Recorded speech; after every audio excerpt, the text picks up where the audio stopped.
presented by GEICO. Some good roster insurance options. Oh, speaking of Antonio Brown. We'll stay with you, Marcus Grant. Give me a quarterback. I'm looking at Jameis Winston. Famous Jameis is back this week. Jameis, Bob. And he's going against the Packers secondary. In the last 4 weeks, he's given up nearly 1,200 passing yards and 8 touchdowns.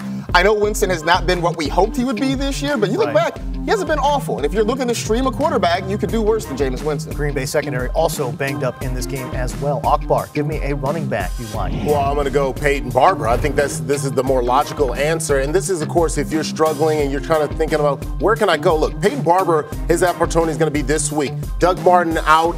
He had good production last week, so if you have nowhere to go, 23-year-old, is going to be a lot better than the 27-year-old Jaquiz Rogers. They want to see what they have in Peyton Barber, so I'm looking for him as a nice little fantasy insurance. What are you telling me? You're going to go Ice Cube here, go barbershop? Oh, yeah.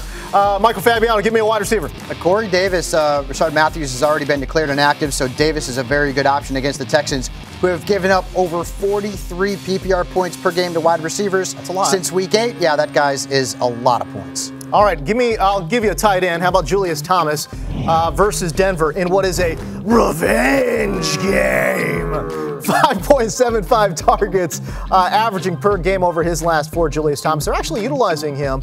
And again, Denver giving up the second most fantasy points per game to the tight end position. So he's getting some usage, and it's a good matchup.